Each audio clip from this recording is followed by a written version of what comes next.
A billionaire gave 4 black credit cards to 4 women to test them. But what the housekeeper bought left him speechless.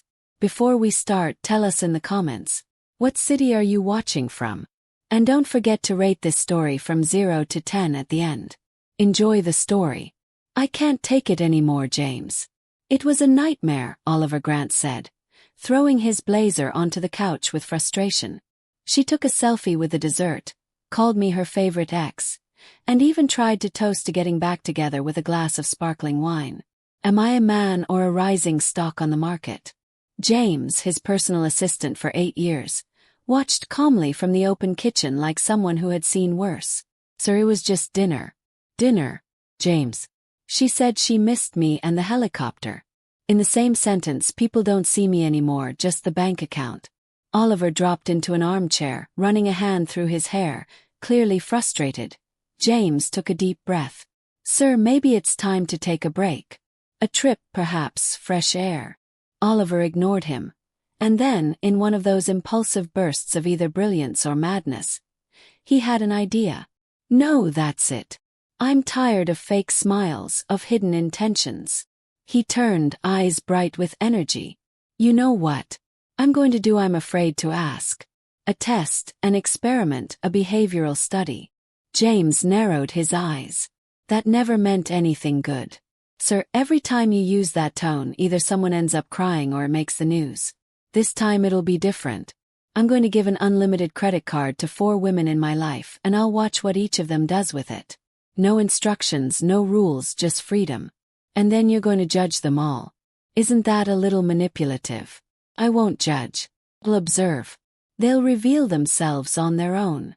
Can I at least ask who the lucky ones are? Daisy, of course. She'll love this. Then Susanna, my assistant. She's always saying she knows how to make strategic decisions. Let's see what she does outside the office. Valeria, too. She's elegant but calculating. Always flirting with me.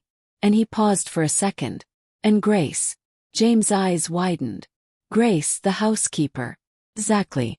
The one who once threatened me with a wooden spoon because I stirred her risotto. That one. She's the only one who's never asked me for anything, never treated me like a trophy. She hums while vacuuming and calls me Mr. Grant like she's bored. I want to see what she do with power in her hands. Or how dangerous that could be, James replied. Oliver, this isn't just wild, it's risky. You know this could go very wrong, right? Oliver ignored the warning. He was already on his phone sending instructions to have the cards issued. The next morning, the penthouse was unusually quiet, which usually meant Oliver was up to something. One by one, the black envelopes were prepared, names written in silver ink by hand. Oliver arranged them like a chess master setting up his board. Susanna arrived first, always efficient, with a perfect blazer and sharp heels. Good morning, Mr. Grant. I have something for you, he said, handing her the envelope. A gift, a little something for always being by my side. She raised an eyebrow.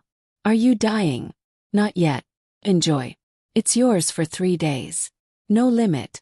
She left the office with a slight blush and a smile that didn't hide her ambition. Next came Valeria, dressed like she was heading to a fashion shoot, even though it was just Tuesday morning. This some kind of trick, Oliver? She asked, looking at the envelope with elegant suspicion. It's just a gesture. Spend it however you like for 3 days. Valeria smiled like she already knew exactly what she would do. Daisy showed up shortly after, stepping off the elevator like a reality TV star. A present. Ah, Ollie, I knew you still loved me. She held the card like it was a toothpaste commercial. It's yours for 3 days. Do whatever you want, he said with a smile. Just a little gift, that's all. Then came Grace. She walked in from the kitchen side, holding a bowl of raw dough and a dish towel over her shoulder. Hey boss, that new oven's making weird noises again. Kind of sounds like it's coughing. Grace, Oliver called with a soft smile. I got something for you.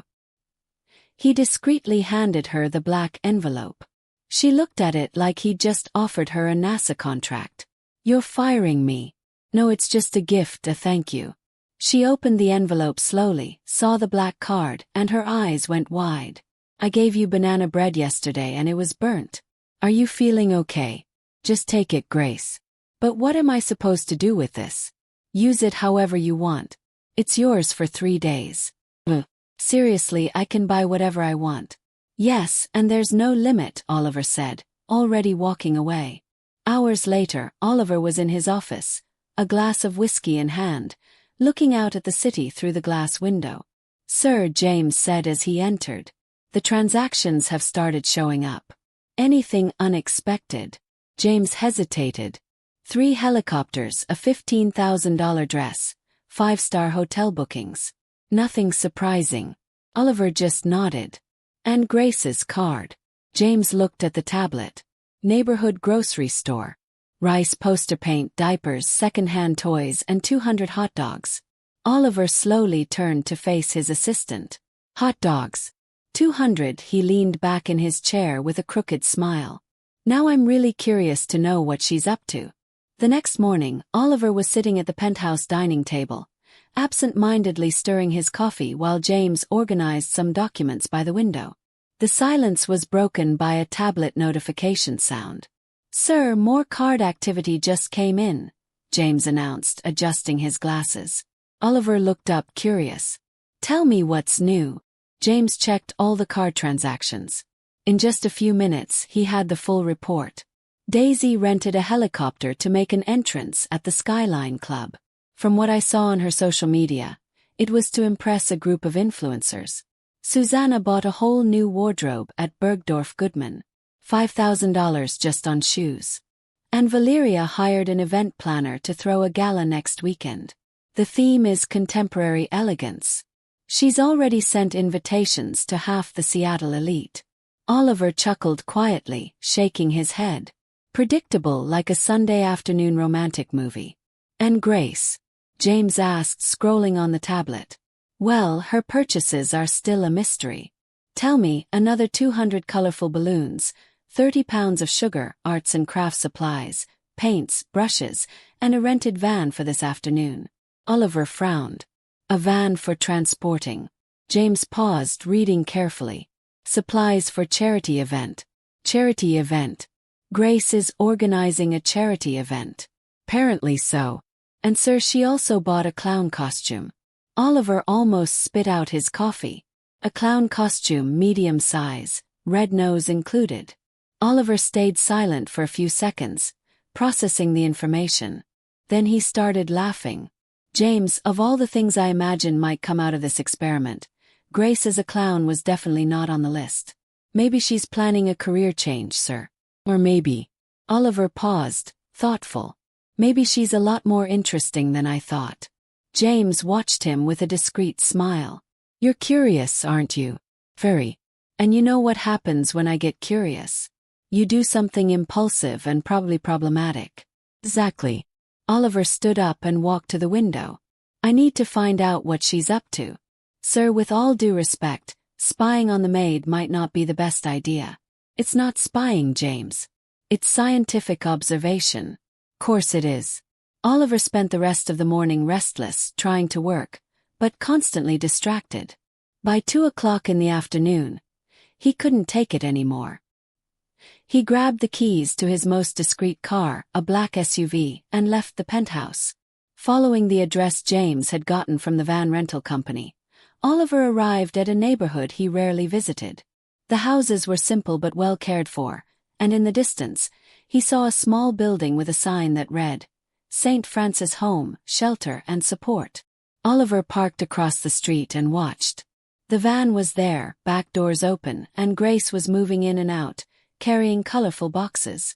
She wore an old t-shirt and jeans, her hair in a messy bun, and even from far away, he could hear her cheerful voice chatting with someone. After a few minutes of watching, Oliver made an impulsive decision. He got out of the car, crossed the street, and approached the orphanage entrance. "Excuse me," he said to an older woman at the front desk. "I'm Oliver Grant. I heard about the wonderful work you're doing here and I'd like to help." The woman looked at him surprised. "Oh, that's lovely. I'm Margaret, the director. Today, we're having a special party for the children thanks to the generosity of a truly wonderful young lady. What a coincidence. Oliver smiled. May I take a look? Margaret led him down a simple hallway until they reached an inner courtyard where chaos had taken over. There were about 20 kids running in every direction, colorful balloons hanging from trees, tables covered with bright paper, and in the middle of it all, Grace. She was wearing a clown costume, a yellow and blue striped jumpsuit, big red shoes, and a rubber nose, and was trying to teach a group of kids how to make balloon animals. The result was a hilarious disaster. So, everyone, now you twist it like this, and bang, the balloon popped in her hands. Looks like that one turned into confetti. The kids burst out laughing and Grace laughed too, pulling pieces of balloon out of her hair. Alright, let's try again. This time with less pressure and more hope. Oliver leaned against a nearby tree, watching in fascination. Grace was completely at ease, playing with the children as if they were old friends. She sang kid songs off-key, made funny faces, and when a little girl got hurt and started to cry, Grace immediately dropped everything and ran to comfort her. Hey, princess, what happened? Grace knelt down beside the girl, taking off her clown nose to speak more seriously. I fell, the child sobbed. Let me see. Grace gently examined the scraped knee. You know what I think? I think this injury needs a magic bandage. She pulled a colorful band-aid from her bag and placed it on the girl's knee. There, now you've got super fast healing powers. The girl stopped crying and smiled. Really? Really? But it only works if you do 3 jumps. The girl jumped happily and Grace clapped like she had just witnessed a miracle. Oliver felt something strange in his chest as he watched that scene. There was a genuineness in Grace that he rarely saw in his world. You must be Mr. Grant, said a voice behind him. He turned around and saw Lucy, one of the helpers, smiling. Margaret told me he wanted to help. It's great to have you here. Oliver looked toward the voice and saw Grace approaching, still dressed as a clown, but now without the red nose. Mr. Grant, she said wide-eyed. What are you doing here? Oliver hesitated. I heard about the party and wanted to contribute. Grace looked at him with suspicion. How did you hear about the party? I have contacts in charity organizations. He lied not very convincingly. Grace didn't seem entirely convinced, but she smiled. Well, since you're here, you can help me. I've got 200 hot dogs to serve and only 2 hands. Course. Grace led him to a table with a makeshift grill and piles of buns and sausages. Do you know how to make hot dogs? She asked, handing him a spatula. I have a master's degree in business from Harvard. I think I can figure it out. Perfect, because I have a PhD in burning food, so we're the perfect team. Oliver laughed, picking up the first sausage. In the first 5 minutes, he dropped half the sausages on the ground, got ketchup on his expensive dress shirt, and nearly set the buns on fire. Mr. Grant, Grace said, watching the mess. Have you ever considered a career in demolition? Very funny. Let me take over. You can hand out the plates. While Grace took control of the grill with surprising skill, Oliver handed out hot dogs to the kids. With each one he gave out, he heard excited stories, received crayon drawings, and got bombarded with questions about his job. Are you really rich? Asked a boy around 8 years old. A little, Oliver replied, not quite sure how to explain. Cool. Can you buy a dragon? There are no real dragons. Yes, there are. Grace said she seen one. Oliver looked at Grace, who pretended not to hear the conversation while flipping sausages. Grace said that she did. She tells the best stories. By the end of the afternoon, when the kids were full and worn out, Oliver helped Grace clean everything up. They worked in a comfortable silence, picking up burst balloons and putting toys away. Why do you do this? Oliver asked when they were alone in the yard. Do what? Grace paused her sweeping and looked at him. All of this. Spending your free time here using your own money. Well, my money now, but you get the idea. Grace shrugged. Because someone has to, and because these kids deserve to smile. But you don't get anything out of it. Yes, I do. She smiled. I get the best part of my day. Oliver felt that strange tightness in his chest again. There was something about Grace that touched him in a way he couldn't fully understand. Thank you for letting me help today, he said. Thank you for not burning the whole place down, she replied, laughing. As they walked toward the exit, Oliver realized his whole perspective on Grace had completely changed. She wasn't just the funny housekeeper who sang off-key in his kitchen. She was someone with a heart bigger than any fortune he could ever have. The next day, Oliver couldn't stop thinking about Grace. The image of her comforting that little girl. How naturally she treated the children. The way she turned an ordinary afternoon into something magical. All of it echoed in his mind while he tried to focus on spreadsheets at the office. James, he said, setting his pen down. What kind of coffee does Grace like? James looked up from the documents, surprised. Sir, coffee, Grace, what's her favorite? Well, she always says the Italian machine coffee is way too full of itself and prefers the cheap instant stuff we keep for the occasional guest. Oliver smiled. Perfect. Cancel my afternoon appointments. An hour later, Oliver found Grace in the penthouse kitchen scrubbing a pan with energy while humming a completely off-key country song. Grace, he said, walking over. How about we get some coffee somewhere outside? She stopped scrubbing and looked at him like he'd just suggested a trip to the moon. Coffee, yes. Yeah, I know. Quiet place. Mr. Grant, are you going through some kind of midlife crisis? Because yesterday you showed up at the orphanage out of nowhere and today you want to grab coffee with me. I'm starting to think you hit your head. Oliver laughed. Maybe I did. So, are you in? Grace looked down at her clothes. Jeans with cleaning product stains and a t-shirt that had clearly seen better days like this. Not that I've got anything fancy in the closet, but this is perfect just the way it is. 20 minutes later, they were sitting in a small cozy cafe downtown.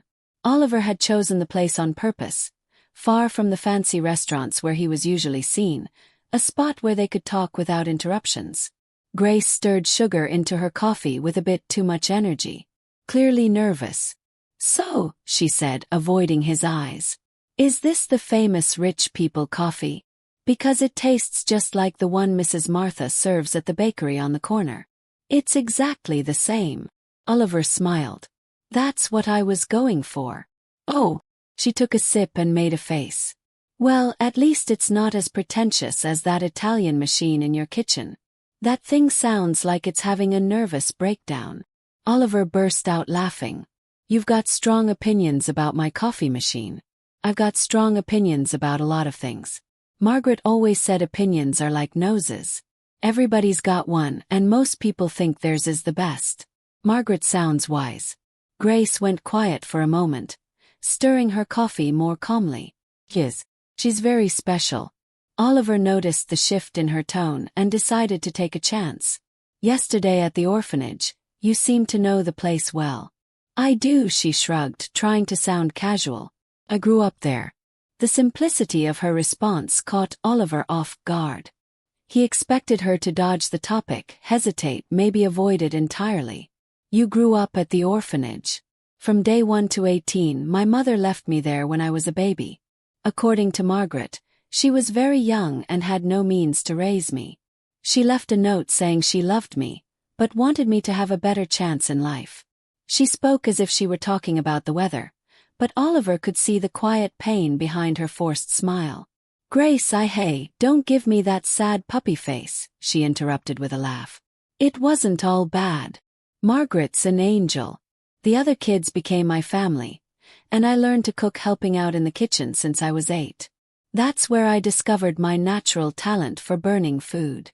But it must have been hard sometimes, she admitted, letting her guard down for a moment. Especially when the other kids got adopted and I stayed behind. After a while you just get it. You know, maybe it's just not meant for you. Maybe you're the one who stays behind to look after the others. Oliver felt a tightness in his chest. There was so much strength in this woman. So much resilience hidden behind her humor. And at 18 you leave. That's the rule. I got a job at a sandwich shop, shared a tiny apartment with 2 roommates, and visited the kids whenever I could until I found the ad for the job at your place. And well, you know the rest. Your coffee is terrible. Your coffee maker thinks it's better than everyone else, but you pay well. And don't complain when I sing into the vacuum. You sing very off-key, Oliver said, trying to lighten the mood. No. Grace laughed wholeheartedly. It's a talent. Not everyone can make a beautiful song sound like nails on a chalkboard. They kept talking for another hour about random and trivial things. But Oliver felt like he was truly getting to know Grace for the first time. She was funny, smart, strong, and above all, genuine in a way he had forgotten even existed.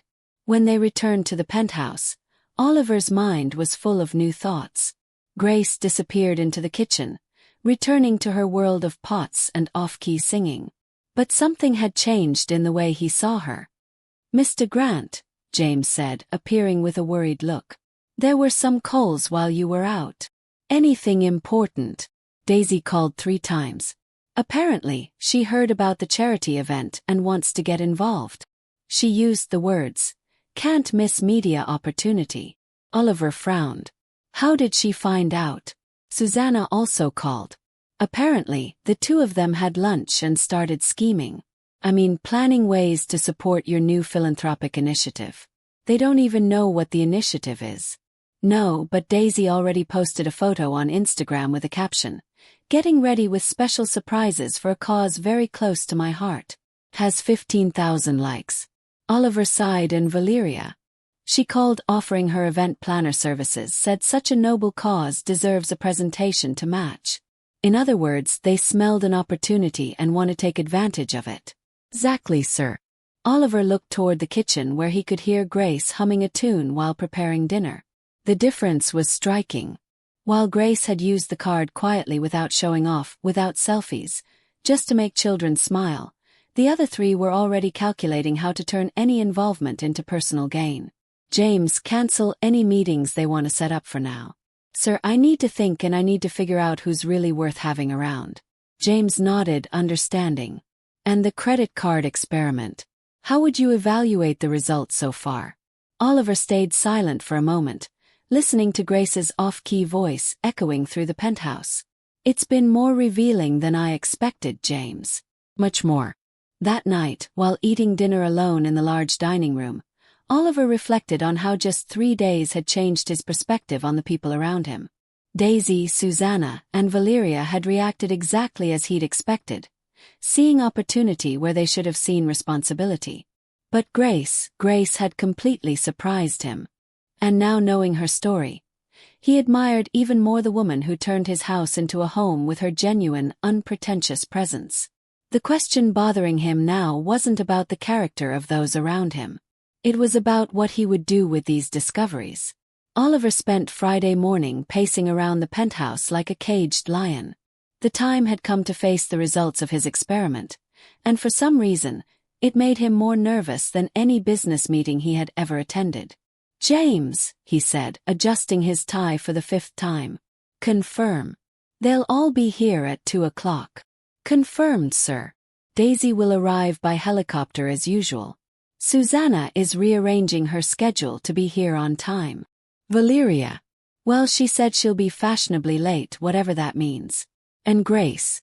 Grace said, and I quote, "If it's about money, can I make sandwiches for everyone because those talks make me hungry?" Oliver laughed for the first time that day. "She knows she'll have to return the card." "Actually, sir, she tried to return it yesterday. She said 3 days of unlimited buying power was more than enough for a lifetime." At exactly 2 o'clock, the penthouse living room looked like a scene from a suspense movie. Daisy had arrived 15 minutes early, wearing a dress that cost more than most people make in a year, standing strategically near the window where the light hit her perfectly. Susanna was sitting with perfect posture, tablet in hand, ready to take notes as if it were a board meeting. Valeria showed up exactly 10 minutes late as promised, wearing sunglasses even though they were indoors. Grace was the last to appear, coming out of the kitchen with her hands still damp from washing dishes, drying them on her apron. "Sorry I'm late, folks. I was finishing cleaning the oven." That thing looked like a battlefield. Oliver took in the striking contrast between the 4 women. While 3 of them looked ready for a photo shoot, Grace looked like she'd just come out of a fight with rebellious appliances. Well, Oliver began standing in the center of the room. "First of all, thank you all for being here. 3 days ago, I gave each of you a credit card as a gift to use however you wanted. But the truth is, it wasn't a gift. It was an experiment. Daisy, Valeria, and Susanna exchanged shocked looks at Oliver's revelation. And it was an amazing experience, Solly. Daisy interrupted, flashing a bright smile. It really made me reflect on the endless possibilities in life. Susanna gave a professional nod. It was a unique opportunity to explore personal strategic investments. Valeria simply gave a graceful nod, as if she were agreeing with something deeply philosophical. Grace, on the other hand, was looking at the other three like they were speaking another language. Experiment, she mumbled. I thought it was just a thank you gift and that it was for buying stuff. Grace, Oliver said, smiling. Why don't you go first and tell us how you use the card? She blushed slightly. Oh, nothing big. I bought a few things for the kids at the orphanage. Food, toys, supplies for activities. You know, normal things. Normal. Daisy raised a perfectly shaped eyebrow. Honey, normal would be a spa day or a shopping spree in Beverly Hills. Or a professional development course, Susanna added. Something to add value to your resume. Grace looked at them, genuinely puzzled. Why would I need a spa day? I shower every day and my skin's doing fine. And what kind of course teaches you how to make kids smile? Because that's what the money paid for, smiles. Valeria gave a slightly condescending laugh. That's sweet, Grace. But there are more refined ways to make a social impact. Like what? Grace asked, sincerely curious. A gala event, for example, Valeria replied. Gathering influential people, creating positive media buzz, building a network for future donations. Exactly, Daisy agreed. I used the card to invest in my digital presence. I documented the whole experience on social media to inspire my followers to think about philanthropy. Grace blinked a few times. You took pictures of the money. I captured the experience, dear. The process, the journey of discovery. Grace scratched her head. And the hungry kids, were they happy seeing your pictures or? A heavy silence fell over the room.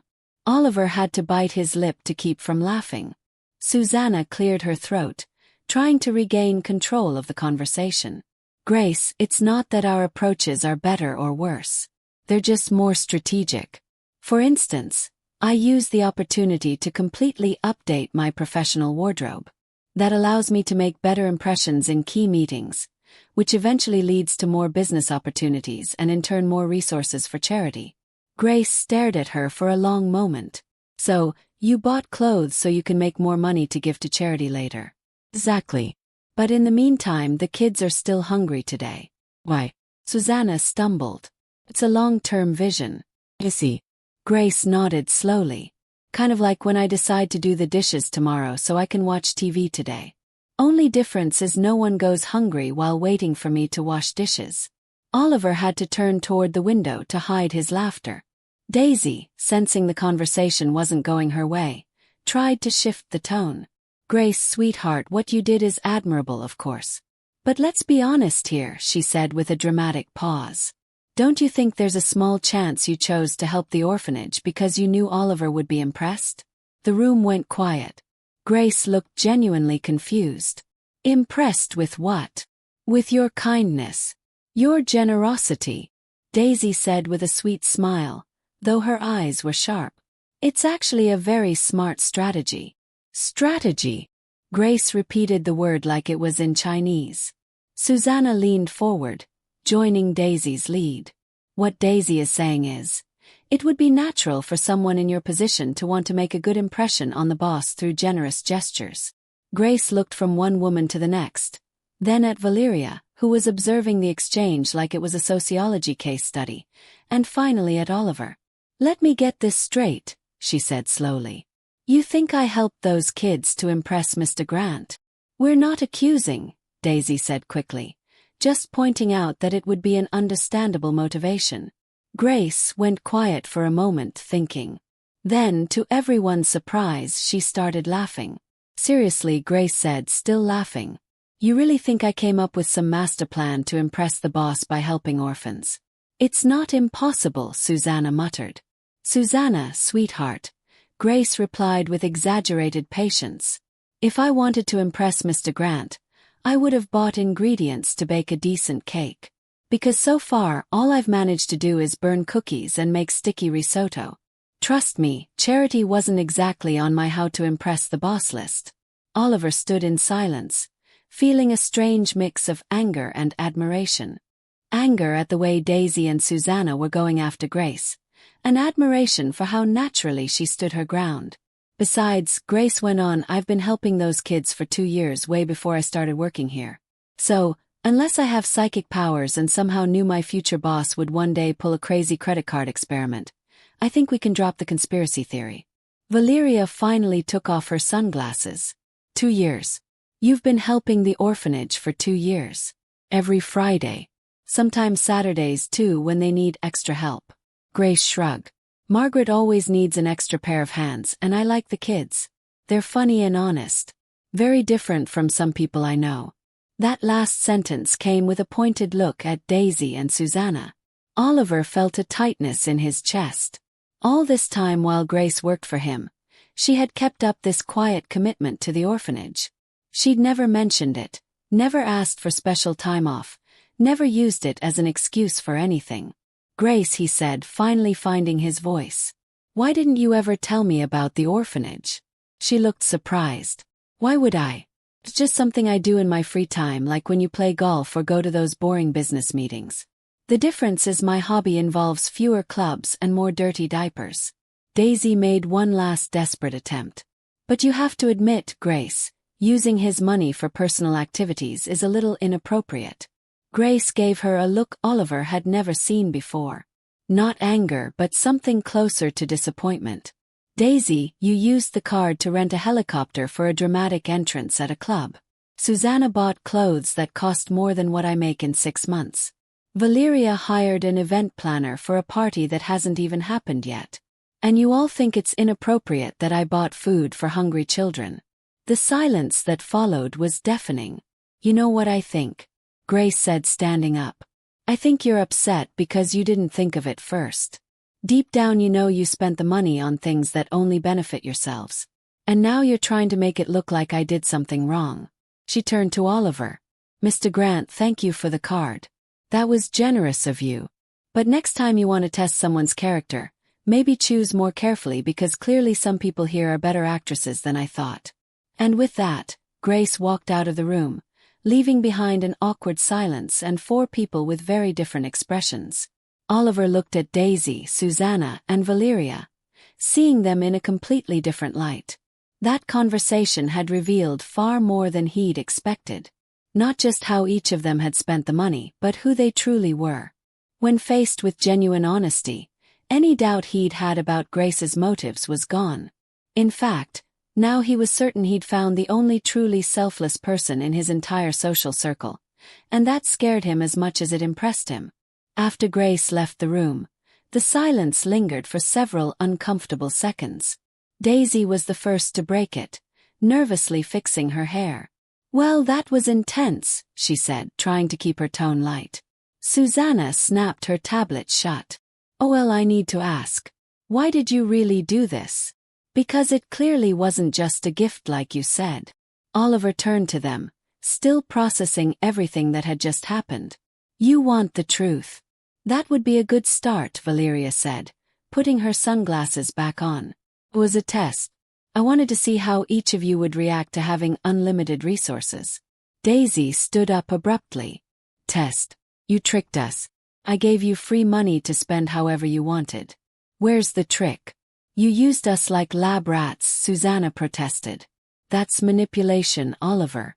Manipulation would have been telling you how to spend it. I didn't say a word. I just watched the choices you made on your own. Valeria let out a dry, humorless laugh. And what was the result of your scientific experiment, Dr. Grant? Oliver looked at each of them. You really want to know? We do, said Daisy, folding her arms. Daisy, you used the money to create content for social media. Susanna, you invested in yourself thinking about long-term financial return. Valeria, you planned an event to impress influential people. And Grace bought food for hungry children. So what? Daisy shot back. My personal brand strategy could inspire thousands of followers. It could inspire, but did it? Or did it just get likes? That's irrelevant. Susanna cut in. My investment in professional networking has the potential for a much bigger return than any one-time donation. Potential. Oliver repeated. That's the key word. Grace didn't think about potential. She saw a need and met it.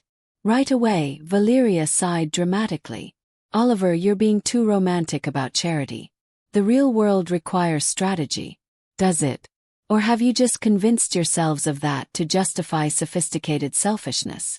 The mood in the room turned tense. The three women looked at one another, clearly unsettled by where the conversation was going. You know what, Oliver? Said Daisy, picking up her purse. If you wanted a saint, you should have said so from the beginning. Some of us prefer to live in the real world. Where helping orphan children isn't part of the real world. Oliver asked. Where adult relationships aren't based on mind games. Susanna replied, standing up as well. This wasn't a mind game. It was a moment of honesty. Maybe the first we've had. Valeria was the last to rise. Oliver, dear, you're confusing naivety with virtue. It's a common mistake among wealthy men who get bored. Maybe. Or maybe you're confusing cynicism with sophistication. The three of them walked out of the penthouse without another word, leaving Oliver alone with his thoughts and the sound of Grace's voice still echoing through the kitchen. The next day, Oliver woke up with a decision already made. He found Grace in the kitchen as usual, but this time she was unusually quiet, just stirring a pot of oatmeal without her usual off-key humming. Grace, he said, approaching her carefully. About yesterday. Oh, hi, Mr. Grant, she answered without looking at him. Sorry if I came on a bit strong. Sometimes my mouth works faster than my brain. Don't apologize. You were standing up for something important. Grace finally looked at him, her expression curious. I was. You were. And it gave me an idea. Oliver took a deep breath. I want to officially support the orphanage. Organize a big professional charity event that can really make a difference. Grace dropped the spoon into the pot. Seriously. Seriously. But there's one condition. Knew there'd be a catch, she muttered. I want you to be the one to present the project. Grace looked at him like he'd suggested she fly to the moon. Me. Mr. Grant, have you hit your head? I can barely order pizza on the phone without stuttering. You can talk to 20 noisy kids at the same time. You can calm down a crying child. You can turn 200 hot dogs into a party. You can present a project. That's completely different. Kids don't judge me if I mess up. Rich, important adults do. Grace, you know the orphanage better than anyone. You know the needs, the children, their dreams. No one can tell that story better than you. Grace started pacing around the kitchen. Mr. Grant, I don't know how to speak in public. I don't even know what to wear to something like that. I'm going to look ridiculous and ruin everything. No, you won't. We'll practice. Practice. How? Start by talking to me. Tell me about the orphanage like I've never been there. Grace looked at him suspicious. No. But I'm making oatmeal and I'm wearing a teddy bear apron. Not exactly the ideal setup for an important speech. Perfect. If you can convince me in a teddy bear apron, imagine in a formal dress. Grace sighed and stood in front of him, still holding the wooden spoon. All right. She cleared her throat. St. Francis Home is it's a place where she stopped. This is ridiculous. Keep going. St. Francis Home is a place where children who don't have families find. She waved her hands so much she splashed oatmeal on the wall. Oh my goodness. Look what I did. Oliver laughed. Grace, take a breath. Forget it's a speech. Just tell me about the kids. She took a deep breath and tried again. The kids at the orphanage, they're special. Each one has a story, a unique personality.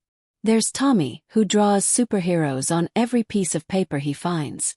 Sarah, who sings in the shower and thinks no one hears her, and little Michael, who collects pebbles because each one has a different face. As Grace talked about the children, she changed. Her voice became stronger, her gestures more natural.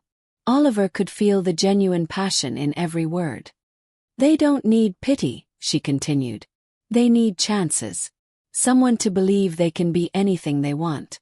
Margaret does that every day, but she's only one person, And there are always more kids arriving, more dreams to feed. Perfect, Oliver said when she finished. That was exactly it. Really. But I didn't even talk about numbers, budgets, or strategies. You talked about what really matters about people. That's what moves hearts and opens wallets. For the next 2 weeks, Grace practiced her speech religiously. Oliver would find her in the kitchen each morning, that gesturing toward the pots and pans as if they were her audience. Once she was so focused that she didn't notice him walk in and continued her presentation to the blender. And that's why we need your support, she told the appliance. Together we can change lives, and she spotted Oliver watching her. How long have you been standing there? Since the part where you called the blender distinguished audience. No. How embarrassing. Grace covered her face with her hands. I've been practicing so much. I'm starting to see people where there aren't any. You're doing great. Your passion is contagious. My passion is driving me crazy. Last night I dreamed I was presenting to a room full of forks and knives. Oliver laughed out loud. How did it go? The forks applauded, but the knives were divided, she said, then laughed at her own joke. Get it? Divided like when you cut something. Get it? Oliver said, still laughing. See, even your nerves are funny. As the days went by, Oliver realized his favorite moments were the ones he spent helping Grace get ready. There was something comforting in the way she turned her fears into jokes, in how her insecurities made her more human, not less. One afternoon, while going over the speech for the 10th time, Grace stumbled on a word and said, "Philanthropy has philanthropy." Philanthropy, Oliver repeated, raising an eyebrow. Yeah, maybe that's philanthropy for people who like to go hunting. Grace guessed, then dropped into the chair. Mr. Grant, I'm not cut out for this. I'm going to make a fool of myself in front of all those important people. Oliver sat down beside her. Grace, do you know what sets you apart from all those important people? They know how to pronounce philanthropy. They know how to pretend to care. You actually care, and that's worth more than all the perfectly pronounced words in the world. Grace looked into his eyes, and for a moment the kitchen went quiet. There was something different in the air. A tension that had nothing to do with speech anxiety. Mr. Grant, she said softly. Why is this so important to you? Because Oliver hesitated. Because you reminded me there are things more important than money. And because I want the world to see what I see when I look at you. Grace blushed and looked away. What do you see when you look at me? Oliver felt his heart race. That question carried so many possibilities. So many paths he wasn't sure he should take. I see someone who makes the world a better place just by being in it, he said. Honestly, the silence that followed was unlike any before. It was full of meaning, of unspoken feelings, of a connection that grew stronger with each day of practice, every laugh they shared, every moment when two very different worlds met in that kitchen, full of pots and dreams. 2 weeks later, the day of the event arrived like a long-awaited storm. The grand ballroom at the Seattle Convention Center had been transformed into something straight out of a movie. Soft lights, elegant floral arrangements, and an atmosphere that screamed wealth and influence. Oliver watched the final preparations with a mix of pride and nerves. Sir, James said, appearing beside him with a tablet. We have 250 confirmed guests, including 15 CEOs from major corporations and at least 10 local media journalists.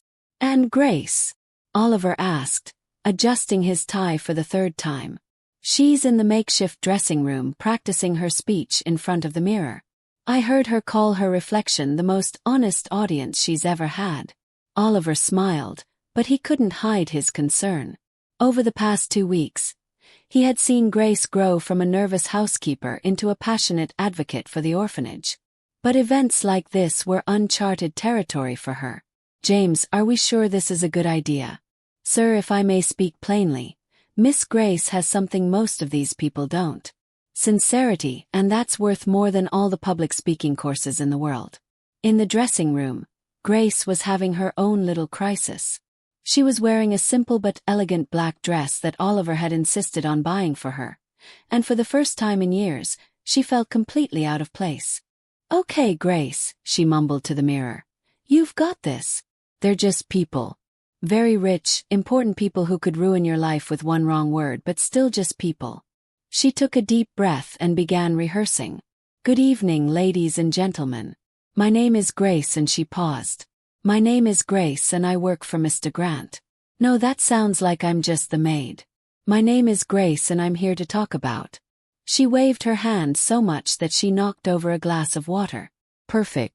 Haven't even started and I'm already knocking things over. A soft knock on the door interrupted her. Grace. Oliver's voice came from the other side. May I come in? Sure, but get ready to witness a live disaster. Oliver stepped in and found Grace trying to mop up the spilled water with toilet paper. How are you feeling? Like I swallowed a swarm of bees. Angry ones. It's normal to be nervous, Mr. Grant. Nervous is when you forget where you left your keys. This is full-on panic. I'm going to walk out there, open my mouth, and instead of smart words, a weird noise will come out that I won't even recognize. Oliver came closer. Grace, look at me. She did, and he could see the real fear in her eyes. You're not doing this for them, he said. You're doing it for the kids. Think of Tommy and his superhero drawings. Sarah singing in the shower, Michael and his special little rocks. Grace took a deep breath. You're right. They deserve for me to at least try not to look like a fool. You won't look like a fool, and if you do, I'll be right there to help. 20 minutes later, the event was in full swing. The ballroom was packed with Seattle's elite, all elegantly dressed and speaking in hushed, refined tones.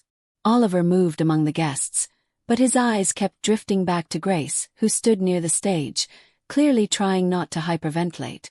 Oh well, a familiar voice called out behind him. He turned and saw Daisy approaching, stunning in a red dress that probably cost more than Grace made in a year. Daisy, I didn't expect to see you here. Oh, you didn't really think I'd miss such an important event, did you? She smiled, but there was something sharp in her eyes, especially after I heard your housekeeper would be the star of the evening. Grace is not just my housekeeper, Oliver said a bit more firmly than he meant to. Course not, Daisy agreed with sugary sweetness. I've heard you two have been spending quite a bit of time together lately. How romantic. Before Oliver could respond, Susanna appeared at Daisy's side as if they'd coordinated their arrival. Oliver, what a lovely event, she said, scanning the room with calculating eyes. It must have cost a fortune. I hope the positive media coverage will be worth the investment. It's not about media returns, Susanna. It's about making a difference. Course, she smiled. And how convenient that Grace has so much influence over your philanthropic decisions lately. Oliver felt his irritation rising. But before he could reply, the lights in the ballroom dimmed, and an announcer asked for everyone's attention. Grace walked up to the stage like someone heading to their own trial. She stepped behind the microphone, looked out at the crowd of 250 well-dressed guests, and for a moment, it looked like she might turn around and run. Good evening, she said, her voice a little shaky. My name is Grace, and she paused, took a deep breath and continued. And I grew up in the orphanage we're here to support tonight. A murmur of interest swept through the room. Grace had decided at the very last minute to be completely honest about her background. I know you're all used to presentations full of charts and numbers, she went on, sounding a little more confident now, but I'd rather talk about people, about children with names, dreams, and stories all their own. She began talking about Tommy, Sarah, and Michael. And Oliver could see the audience leaning forward, truly listening. Grace was finding her rhythm. What these kids need isn't pity, she said, her voice now steady. They need opportunity. Someone who believes they can be anything they want to be. That's when Grace got a little too animated talking about hope, and accidentally bumped into a waiter passing by with a tray of champagne. The waiter tried to regain balance, but it was too late. The tray flew and the champagne dramatically splashed all over Robert Whitfield, one of the most important businessmen in Seattle. The room fell completely silent.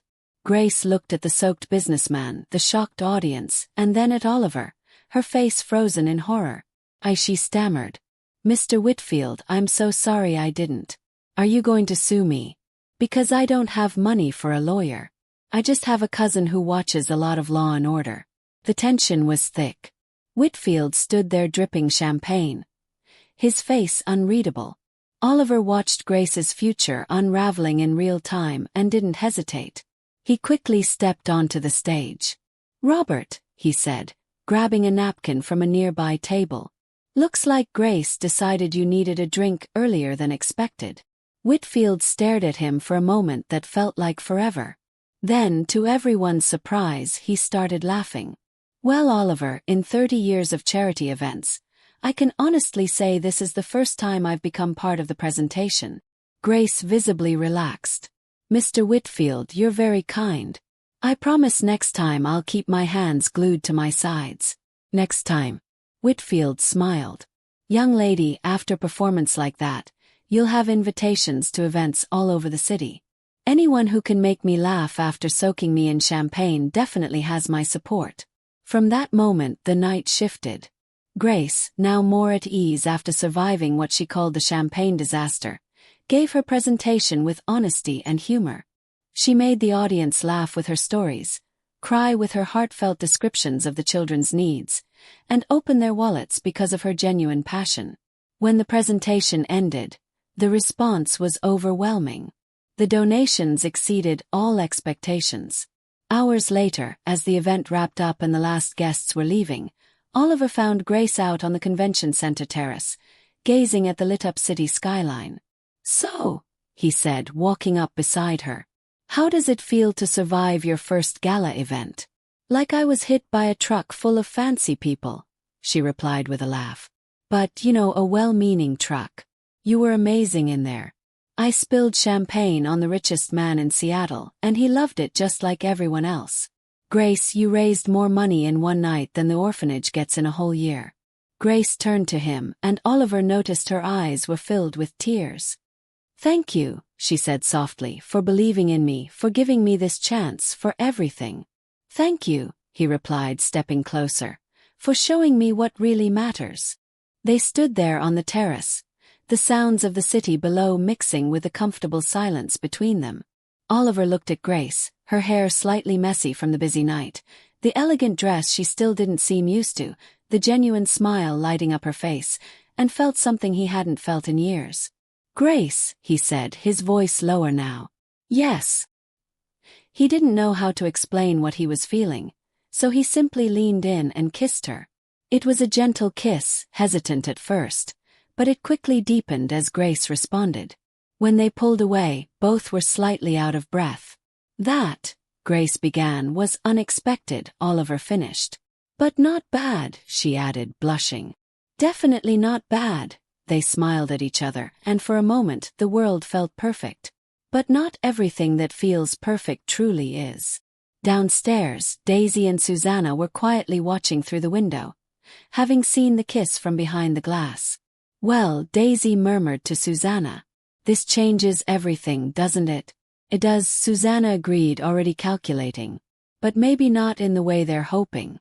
The smiles on both their faces did not promise anything good for the couple on the terrace. The following Monday, Oliver's penthouse had a strange new energy. Grace was humming more off-key than usual as she made breakfast. And Oliver kept finding reasons to walk through the kitchen every 5 minutes, as if he needed to check whether the microwave was still working. "Mr. Grant," Grace said, not turning from the pan where she was scrambling eggs. "You've walked through here 4 times since you woke up. You checking to see if I'm stealing the spices, or do you actually want to say something?" Oliver stopped at the kitchen doorway, caught in the act. "I was just checking if you needed anything." Grace turned with a playful smile. "And this has nothing to do with that Saturday night kiss." Oliver's face turned red. "Grace, about that. Relax, Mr. Grant. I'm not going to sue you for harassment or anything." She laughed. "But I'll admit, I'm a little confused. I mean, is it normal to kiss your boss? Because I don't remember that part in the housekeeping manual." Before Oliver could respond, the intercom buzzed. James announced an unexpected visitor. David Richardson, a board member from the foundation that had hosted the event. "Send him up," Oliver said, intrigued. 15 minutes later, David was in the living room, a well-dressed man in his 40s with a charming smile and a clear interest in Grace. Oliver, my friend, I came personally to thank you for Saturday's spectacular event, David said, though his eyes kept drifting toward Grace, who had entered with a coffee tray. All the credit goes to Grace, Oliver replied, noting just how focused David was on her. Ah yes, the lovely Grace. David stood as she approached. May I say, miss, your presentation was the most genuine I've seen in years of attending charity events. Grace blushed. Thank you, Mr. Richardson, though I'm pretty sure the others didn't include flying champagne. David laughed heartily. Exactly. It was refreshing. In fact, he leaned forward slightly. I was wondering if you'd like to have lunch with me this week. I have some ideas for expanding the orphanage project. Oliver felt something unpleasant stir in his stomach. It was like someone had swallowed an angry squirrel, and now the squirrel was doing acrobatics. That's very kind of you, Grace said. But I'm not sure if it would be purely professional, of course. David continued with a smile that Oliver found annoyingly charming. Maybe we could discuss starting a mentorship program for the older kids. Grace glanced at Oliver as if asking for permission. Grace is free to have lunch with whoever she wants, Oliver said, trying to sound casual and failing badly. David handed Grace his business card. Perfect. How about Thursday? I know a lovely place downtown. After David left, the apartment felt oddly quiet.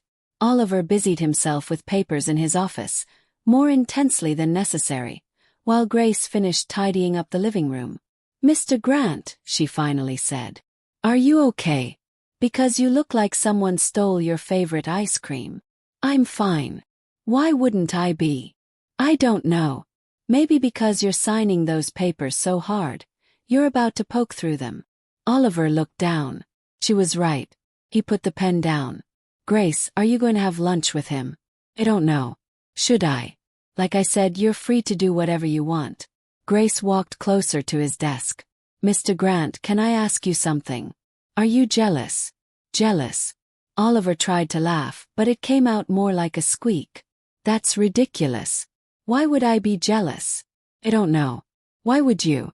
They stared at each other for a moment, the tension building. Maybe, Oliver finally said, because I don't like the idea of other men taking you to lunch. And why does that bother you? Because. Oliver hesitated, then chose honesty. Because what happened Saturday night meant something to me. And I was hoping it meant something to you too. Grace sat down in the chair across from him. It did much more than it should have. Why more than it should have? Because it's complicated, Mr. Grant. Very complicated. Oliver, my name is Oliver. And why is it complicated? Grace sighed. Because you're you and I'm me. You live in a penthouse worth more than the GDP of some small countries. I share an apartment with a roommate who collects haunted porcelain dolls. So your world is made of charity jellas, imported cars, and people who use words I have to look up in the dictionary. My world is made of buses, tiny apartments, and people who think caviar is just a fancy kind of fish. Oliver laughed. Grace, do you really think I care about any of that? You should, she said, fidgeting with her hands. Oliver, I don't know how to be a millionaire's girlfriend. I don't know what to wear in fancy restaurants. I don't know the rules of your world. I'll probably mess things up and embarrass you. You embarrass me, Grace. You're the most genuine person I know. You made Robert Whitfield laugh after you spilled champagne on him.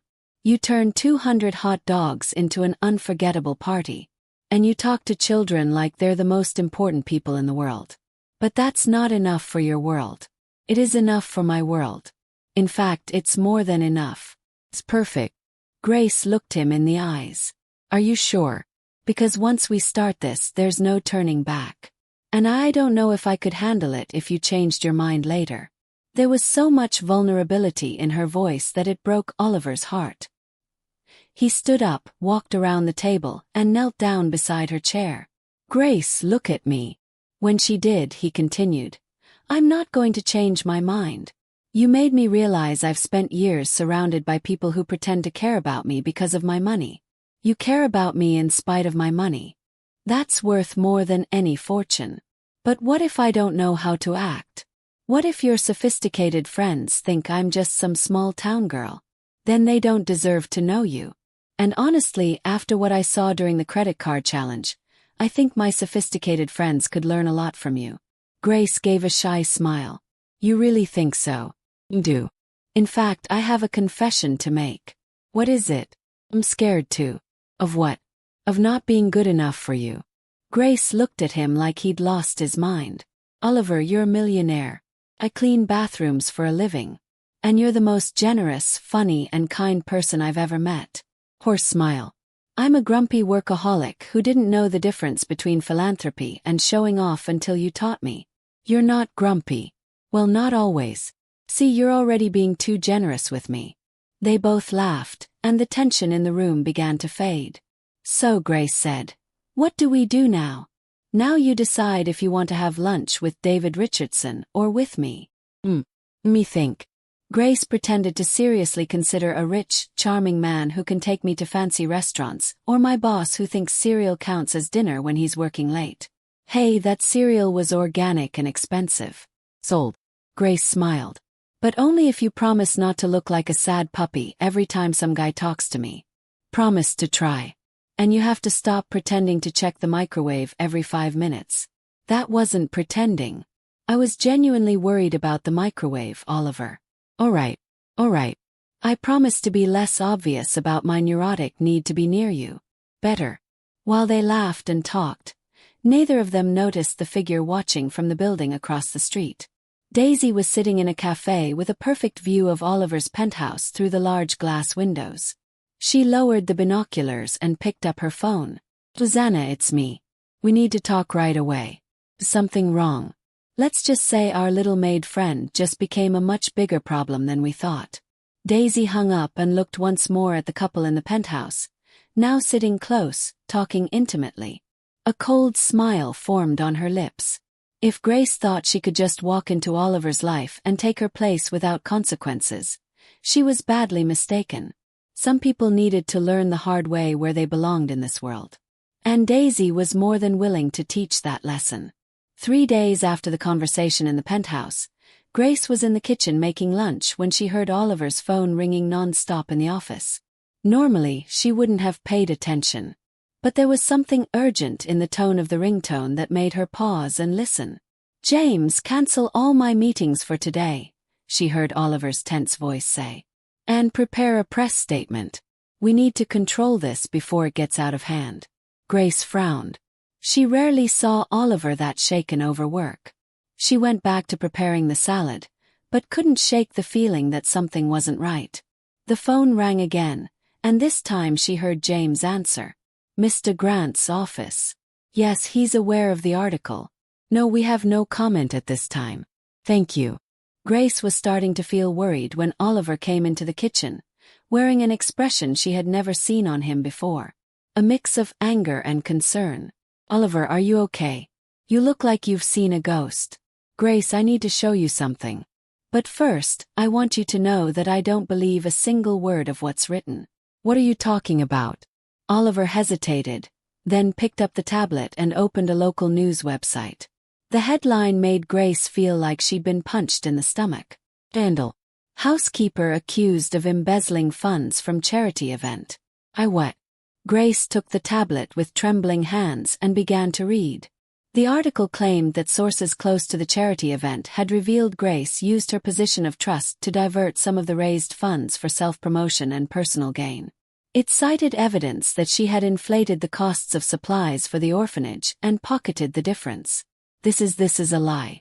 Grace looked at Oliver with wide eyes. Oliver, you know this isn't true, right? Course I know, Grace. I was there. I saw where every cent went. This is clearly a setup. But who would do something like this and why? Before Oliver could answer, the phone rang in the penthouse. James appeared at the kitchen entrance with a grim expression. Mr. Grant, it's Channel 7 News. They're asking for a statement about the accusations against Miss Grace. Oliver ran a hand through his hair. Tell them we're preparing an official response. Grace stared at him. An official response. Oliver, why didn't you just say it's a lie? Because Oliver hesitated. Because I have to be careful with what I say to the press. I need all the facts before making a public statement. All the facts. What facts? You were there. You know I didn't do this. Grace, I know, but her voice dropped, but it was full of hurt. There's a but. Oliver realized he'd stepped into dangerous territory. Grace, it's not that I doubt you. It's just that I need to protect the foundation, the project, your reputation. My reputation. Grace let out a bitter laugh. Oliver, my reputation just got destroyed online. And you think you're protecting it by playing it safe. The phone rang again. This time it was Grace's cell. She looked at the screen. It was Margaret from the orphanage. Hello, Margaret. Grace, sweetheart, I saw the article. What nonsense. Are you all right? I'm trying to figure out what's going on. Well, I want you to know nobody here believes a word of that rubbish. The kids are asking when you're coming to visit again. Grace felt her eyes well up. Thank you, Margaret. That means a lot to me. When she hung up, Oliver was watching her with a guilty expression. Grace, you know what's funny? She interrupted him. Margaret, who's known me for years, knew instantly it was a lie. But you kissed me 3 days ago and now you need more information. It's not like that. It's not. Grace walked over to the window, turning her back to him. Oliver, I've spent my whole life being left behind by people who were supposed to trust me. My mother left me at the orphanage. Foster family after foster family gave up on me. And now when I finally thought I found someone who saw me for who really am. Grace, I do see you. That hasn't changed, hasn't it? Then why didn't you immediately defend my honesty? Why did you hesitate?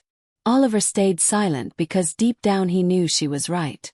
For a split second when he read the article, a small part of him had wondered if there was any chance he'd been fooled. Not about the money.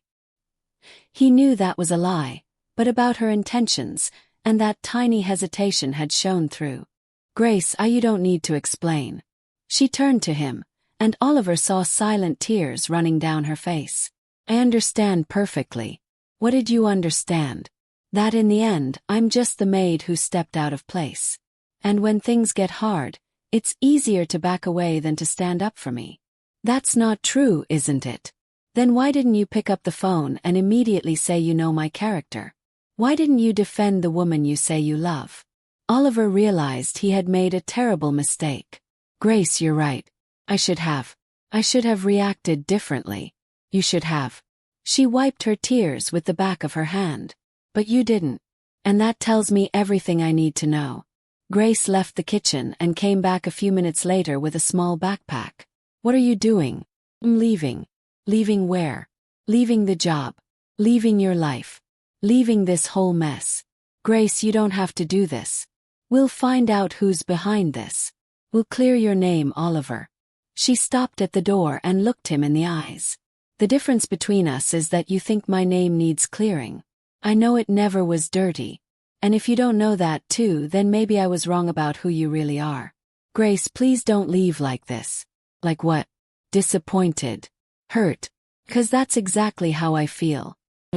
At least until we fix this. Grace shook her head. Oliver, I spent years in the orphanage watching kids wait for their parents to come back for them. They never did. I learned early on that when someone doubts you even for a second, it's because deep down they've already decided you're not worth fighting for. I didn't decide that. Yes, you did. The moment you hesitated to defend me, the moment you thought maybe, just maybe, I was capable of stealing money from orphans. Oliver felt like he had been punched because she was right. For a split second, he had doubted her. Not her honesty about the money, but her motivations overall. And now he saw how cruel and unfair that had been. Grace, take care, Oliver, and next time you meet someone who really cares about you, trust her from the start because it might be the only chance you get. Grace walked out of the penthouse, and Oliver stood there in the empty kitchen, hearing the echo of his own mistakes. The silence that followed was deafening. No off-key singing, no clattering pans, no life in the space she used to fill. James appeared in the doorway a few minutes later. Sir, Channel 7 called again. They want to know if you'll be making any kind of statement. Oliver looked out the window, watching Grace walk down the street below, carrying her little backpack like it held her whole life. James, prepare a full statement defending Grace's integrity. I want it strong with no room for doubt. May I ask what made you change your mind about being cautious? Oliver kept watching until Grace turned the corner and disappeared. I just realized I lost the only person who truly matters, and I realized I've been a complete fool. Sir James, cancel everything I have today. I need to find out who did this to her. And then I need to figure out how to earn back the trust of someone I never deserved in the first place. James nodded and quietly left, leaving Oliver alone with the weight of his hesitation and the certainty that he had just made the biggest mistake of his life. The penthouse had never felt so empty, so cold, so lifeless, and Oliver realized that all the money in the world couldn't buy back what he had lost through his lack of faith. 48 hours after Grace left the penthouse, Oliver had become a male version of an obsessed private investigator. Papers were scattered all over his office desk. 3 cups of cold coffee sat abandoned. And he wore an expression James had only seen once before. When Oliver discovered someone was trying to buy his company behind his back. James, Oliver said, looking up from a pile of printed-out social media posts. I need your help. Course, sir. Though I should mention you're looking a bit wild. Oliver glanced at his reflection in the window. James was right. His hair was a mess, his beard was growing in, and there was a coffee stain on his dress shirt. James, I need you to do something that might seem a little unconventional. Sir, I worked for you during that phase when you decided to learn the saxophone at 3 o'clock in the morning. My definition of unconventional is pretty broad. Good, because we need to investigate Daisy and Susanna discreetly. James raised an eyebrow. Investigate how exactly? Like detectives, undercover detectives. Sir, may I suggest we hire actual professionals for that? There's no time. I need evidence now. And besides, Oliver stood up with a determination James recognized as possibly problematic. This is personal. 2 hours later, Oliver was unrecognizable. James had managed to find a black beret, sunglasses, and a fake mustache that made Oliver look like a spy movie actor from the 1970s. Sir, James said, adjusting his own disguise, which included a fishing hat and a glued-on beard. May I point out that we look like 2 people running away from a circus? Perfect. No one will recognize us. The plan was simple. Oliver would follow Daisy while James would track Susanna. They'd meet at 5 o'clock to compare notes. Oliver started his mission at the cafe where Daisy usually had lunch. He ordered a coffee, sat at a nearby table, and pretended to read a newspaper while watching her. Everything was going smoothly until he realized he was holding the newspaper upside down. Excuse me, said an older lady at the next table. Are you all right? Because you're reading the news in a very creative way. Oliver quickly turned the paper around. Oh, I like to challenge my brain by reading from different perspectives.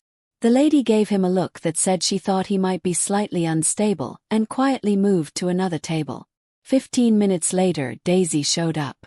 She sat at a table near the window and immediately pulled out her phone. Oliver tried to get close enough to hear the conversation, but in the process, he knocked over a chair, drawing everyone's attention in the cafe. Sorry, he mumbled, trying to hide behind his fake mustache. Daisy looked toward the noise, but didn't seem to recognize him.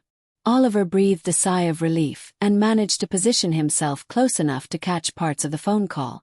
Yes, the story is spreading just as we planned, Daisy was saying. Her reputation is ruined. No, Oliver hasn't made any public statement defending her yet. Perfect.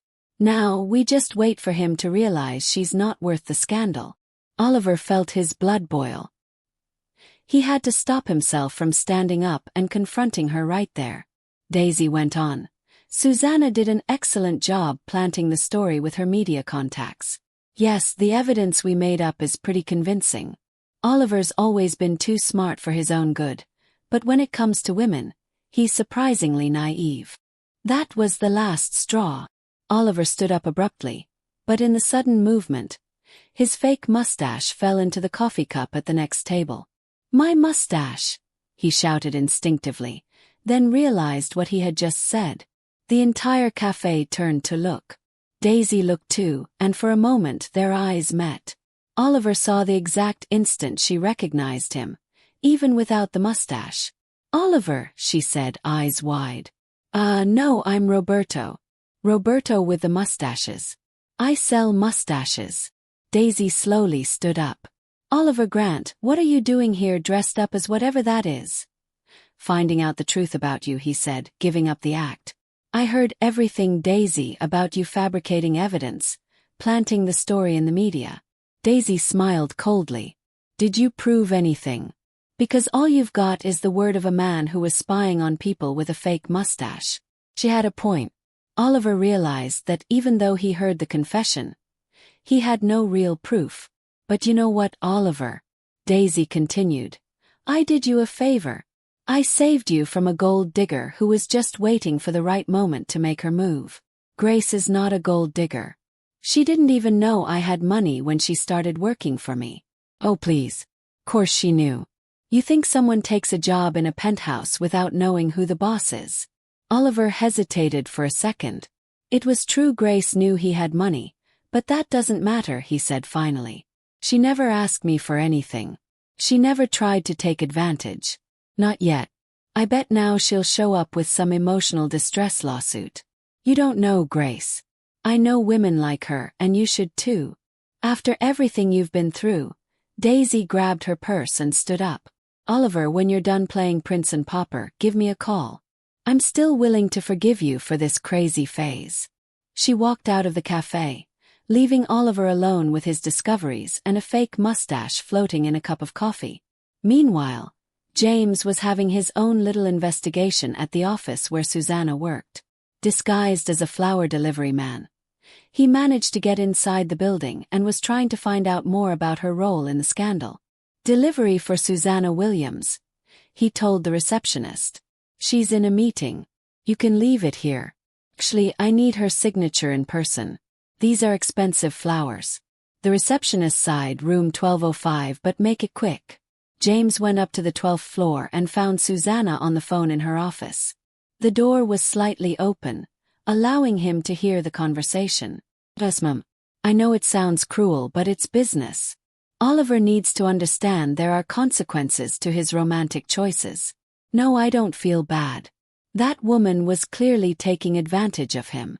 James moved closer but accidentally bumped into the hallway plant. The noise made Susanna glance at the door. Excuse me, James said, pretending to recover himself. Flowers for you. Susanna frowned. I didn't order flowers. Oh, but someone did. Secret admirer maybe. James stepped into the office and placed the flowers on her desk, discreetly pressing the record button on the phone Oliver had given him. Who sent them? Susanna asked. I'm afraid I can't say, ma'am. Professional flower delivery confidentiality. Susanna seemed to accept the answer and went back to her call as James left. He stayed just outside the door, recording the rest of the conversation. Now where was I? Oh yes, Grace is already out of Oliver's life, just like we planned. Now we just have to wait for him to realize he needs someone at his own social level.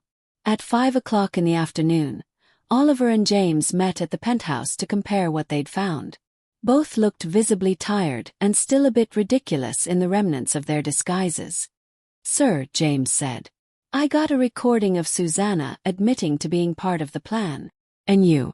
I heard Daisy confess everything, but I couldn't record it. Still, between the two pieces of evidence, I think we've got enough. What do we do now? Oliver looked out the window toward the city, thinking about Grace. Now we clear her name, and then I'll have to figure out how to earn back the trust of someone I hurt deeply. Sir, may I say something? Course. Miss Grace wasn't like the others. And you knew that from the very first day. Oliver nodded sadly.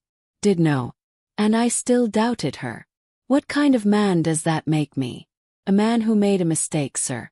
But also a man who's willing to make it right. Oliver pulled off the last bit of his fake mustache and threw it in the trash. James set everything up for a press conference 1 week from today. It's time to tell the truth. 1 week after their undercover investigation, Oliver stood in front of St. Francis' home with a determination he hadn't felt in days. In his hands, he held a folder with all the evidence he'd gathered about Daisy and Susanna, and a heart full of regret and hope.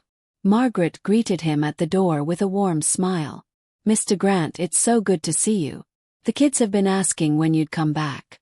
Actually, Margaret, I'm here for a very specific reason. I need your help organizing something special. Course, dear.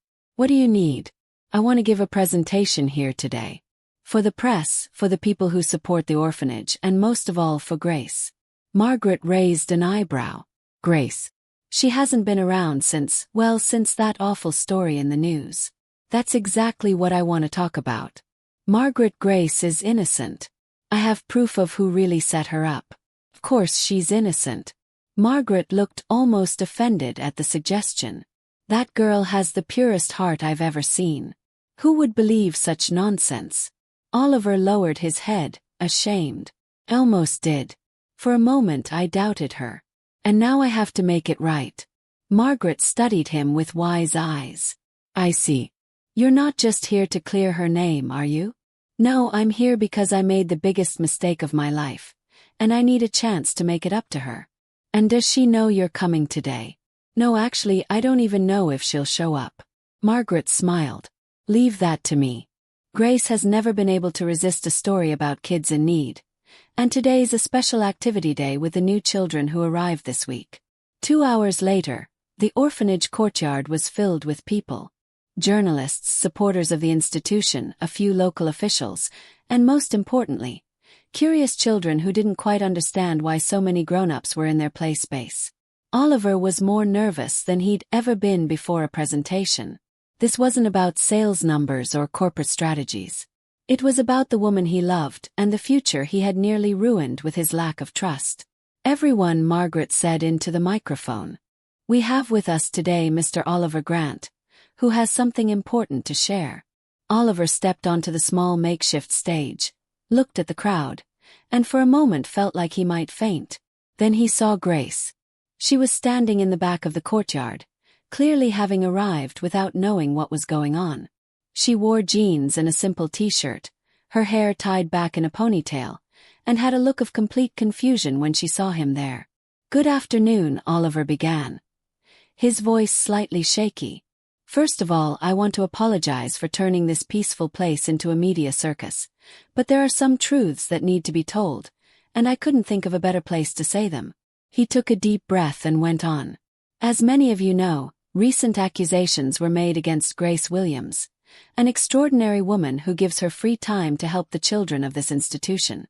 Not only were those accusations false, but they were deliberately fabricated. A murmur spread through the crowd.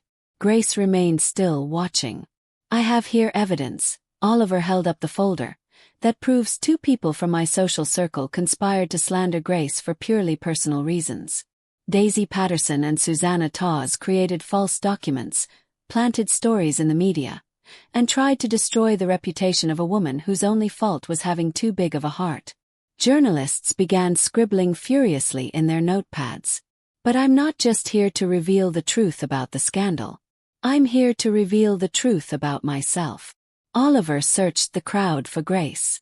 She had moved a little closer, but still kept her distance. When those accusations came up, I failed Grace in the worst possible way. For a moment, a terrible and inexcusable moment. I doubted her. Not her honesty about the money. I always knew that part was a lie, but I doubted her intentions. And in doing that, I showed that I knew absolutely nothing about the woman I claimed to love. Grace stopped walking, her eyes widened. Because if I truly knew Grace, Oliver continued, his voice growing stronger, I'd know she's incapable of doing anything that would hurt a child. I'd know she would rather go hungry than take food from someone in need. I'd know she's the most genuine, funny, caring, and honest person I've ever met. Tommy, one of the kids Oliver had met at the hot dog party, tugged on Grace's shirt. Grace, why are you crying? Grace quickly wiped her eyes. I'm not crying, Tommy. Just dust in the air. But there's no wind today, the boy replied with the sharp logic only a child can deliver. Oliver smiled on stage, overhearing the exchange. Grace Williams, he said now, speaking directly to her, you taught me that real wealth isn't measured in dollars, but in how many smiles you can create. You taught me that generosity isn't about how much you give, but about giving everything you can. You taught me that love isn't about finding someone perfect, but about finding someone who makes you want to be a better person. Grace was clearly struggling to hold back tears. And I want to be a better person. Oliver went on. I want to be the man you deserve. The man who trusts you from the beginning, who stands up for you without hesitation, who sees your worth, not in spite of where you came from, but because of who you chose to become. Sarah, another child, whispered something in Grace's ear. Grace shook her head, but Sarah insisted, gently nudging her toward the stage. What did she say? Oliver asked, stepping away from the microphone. Grace was just a few steps away now, still hesitant. She said, Grace cleared her throat, that if you're apologizing in front of everyone, it must mean you really mean it, and that I should give you a second chance because everyone deserves a second chance. Sarah is very wise, Oliver said, smiling. Yes, kids have a way of making things simple. Michael, the boy who collected little stones, ran over and held Grace's hand. Grace, are you sad because of the handsome man? Not exactly, Michael. Then why don't you go talk to him? When I'm sad, Margaret always says talking helps. Grace looked at Michael, then at Oliver, then at all the people watching, waiting for her answer. Michael, sometimes grown-ups make things complicated. Sometimes when someone hurts you, it's hard to trust again. But you taught us that everyone messes up sometimes and that forgiving makes you feel better. Grace laughed to her tears. I really said that. You did. When Tommy broke my favorite drawing and I got mad. You said holding a grudge is like holding on to trash. It just stinks and doesn't do any good. Grace looked at Oliver, who was watching the conversation with a mix of hope and nervousness. You know what, Michael? You and Sarah are right. She let go of the boy's hand and walked confidently toward the stage. Oliver quickly stepped down to meet her halfway. Grace, you're an idiot, she said, but she was smiling. I am completely an idiot who almost lost the best thing that ever happened to him. Almost. Grace stepped even closer. Oliver Grant, if you ever doubt me again, I'll make you eat my burnt food for the rest of your life.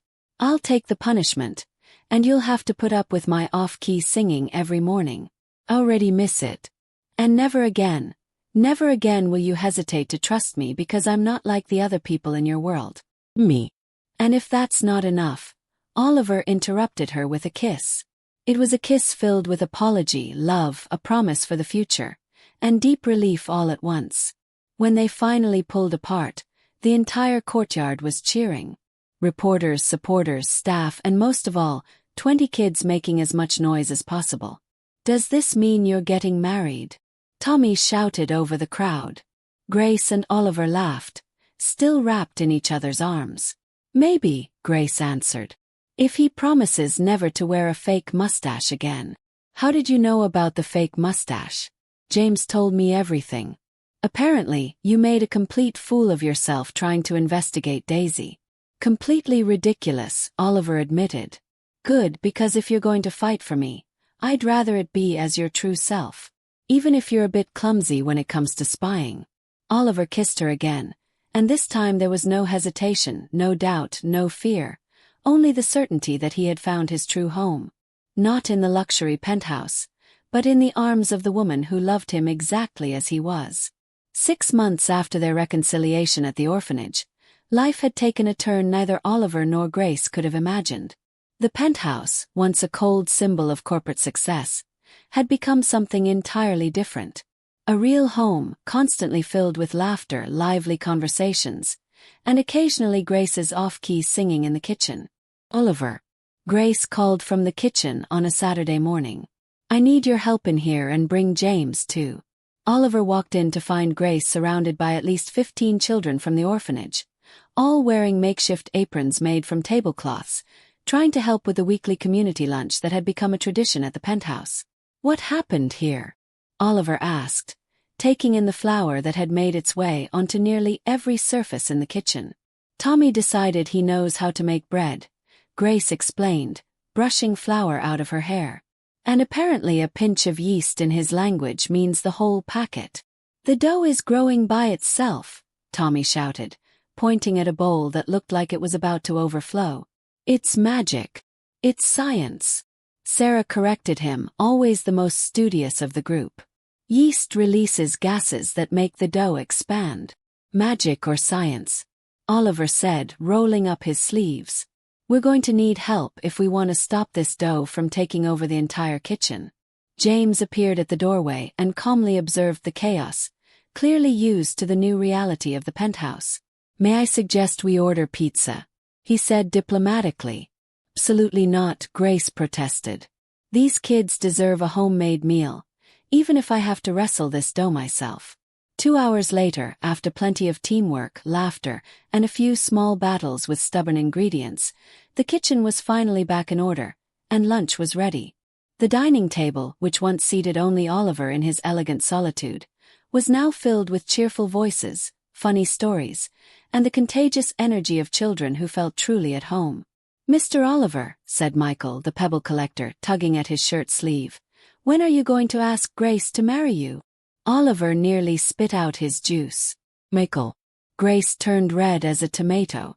You don't just ask things like that. Why not? Michael looked genuinely confused. You're always kissing. And Margaret says when two grown-ups like each other a lot and keep kissing, they get married. Out of the mouths of children, James murmured, hiding a smile.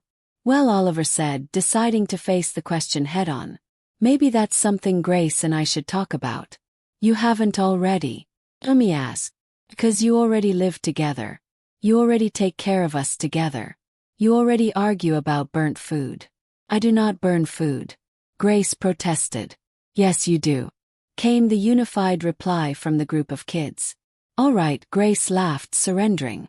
Fine, I burn food sometimes, but that has nothing to do with getting married. Yes, it does, Sarah said seriously. Because if you get married, Mr. Tut Oliver will have to eat your Burke food forever. That's a big commitment. Oliver laughed. Sarah's right. It's a decision that takes courage. Grace threw a napkin at him. Aren't you supposed to be on my side? Always, Oliver said, reaching across the table to take her hand. Burnt food and all. The days that followed were a whirlwind of preparations. Oliver had decided that if he was going to ask Grace to marry him, he was going to do it right, surrounded by the people who truly mattered to them. The proposal happened on a Friday night during one of their community dinners. Oliver had secretly asked the children for help, and they were more excited than he was about the plan. Grace, Oliver said, standing up during dessert. I have something to tell you. If it's about that pan I burned yesterday, I already apologized. It's not about the pan. Oliver got down on one knee beside her chair, and the room fell into a hush. Grace Williams, you've changed my life in ways I didn't even know were possible. You turned a house into a home. You turned a lonely man into someone with a family. You took an empty fortune and gave it purpose. Grace's eyes were filled with tears. Oliver, will you marry me? He asked, pulling a small box from his pocket. And before you answer, just know the proposal comes with a few conditions. What conditions? Grace laughed through her tears. First, you'll have to put up with my irrational jealousy when other men look at you. Second, you'll need to teach me how to cook because by now it's clear my survival in the kitchen depends on you. And third, you have to accept that our house will always be full of noisy kids on the weekends. And will you accept my conditions too? Grace asked. What are they? First, you'll have to deal with my off-key singing every morning.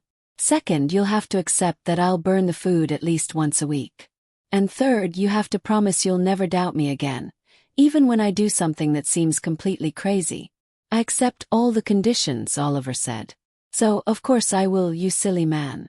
Grace threw her arms around him, almost knocking him over in the process. The wedding took place 2 months later in the spring in the gardens of St. Francis' home. Oliver had insisted on keeping it simple, and Grace agreed, as long as they could include all the children from the orphanage in the ceremony. The result was a celebration no one would ever forget. Grace wore a simple but elegant dress while Oliver chose a navy blue suit that matched perfectly with the relaxed theme of the event. Margaret officiated the ceremony and the children served as ring-bearers, flower girls, and apparently spontaneous commentators. You can kiss now, Tommy shouted before Margaret had even finished the ceremony. Tommy, we're not at that part yet, Sarah whispered. But they've already kissed a bunch of times. Why do they have to wait? Margaret laughed. Well, maybe we can move things along. Oliver, do you take Grace as your wife in sickness and in health with burnt food and edible food alike? I do, Oliver said, smiling. Grace, do you take Oliver as your husband in moments of sanity and moments of fake mustaches for spy missions? I do, Grace laughed. Then now you may kiss. The kiss was interrupted by Michael, who had been tasked with carrying the rings on a small pillow. In the excitement of the moment, he tripped and Oliver's ring flew through the air. I lost the ring, Michael shouted in a panic. Don't worry, Oliver said calmly. The ring isn't what matters. But it doesn't count without the ring, Tommy protested. I found it, Sarah called out, holding up the ring which had rolled under a chair. Crisis averted.